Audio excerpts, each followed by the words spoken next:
Hello বন্ধুরা, কেমন আছো? আশা করি ভালো আছো। আমিও খুব ভালো আছি।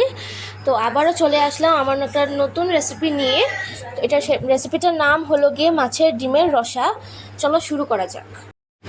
একটা পাত্রের মধ্যে আমরা সব প্রয়োজনীয় ইনগ্রিডিয়েন্টসগুলো রেখে দিয়েছি। আর আরেকটা পাত্রের মধ্যে পটল আর আলুটাকে রেখে দিয়েছি। আর এটা মাছের ডিমটা। একটা পাত্রের মধ্যে আমরা তেলটাকে গরম হওয়ার জন্য রেখে দেব। আর সেটার মধ্যে আমরা ডিমটাকে একে একে ভালো করে লাল লাল করে ভেজে নেব। তারপর একটা পাত্রের মধ্যে রেখে সেই পাত্রের মধ্যে আমরা গোটা গরম মশলা দিয়ে, তেজপাতা, গোটা জিরা আর পটল আর আলুটা দিয়ে ভালো করে নাড়াচাড়া করব। সেটার মধ্যে হলুদ গুঁড়ো দিয়ে আবারও নাড়াচাড়া করব, লাল লাল করে ভেজে নেব। তারপরে নুন দিয়ে লাল লাল করে পেস্টটা দিয়ে দেব। পেস্টটার মধ্যে আমরা টমেটো, পেঁয়াজ আর জিরে গুঁড়ো দিয়েছি।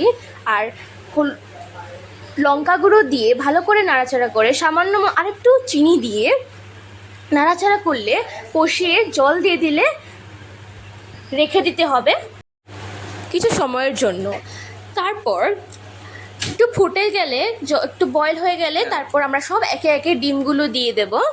ডিম দেওয়ার পর শুকিয়ে নিলে রেডি আমাদের মাছের ডিমের রসা।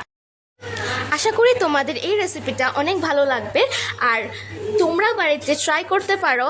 আর আমাকে কমেন্ট করে জানিও এটা কেমন লাগবে। যদি আমার এই রেসিপিটা তোমাদের ভালো লেগেছে তো অবশ্যই লাইক, সাবস্ক্রাইব করতে একদমই ভুলবে না।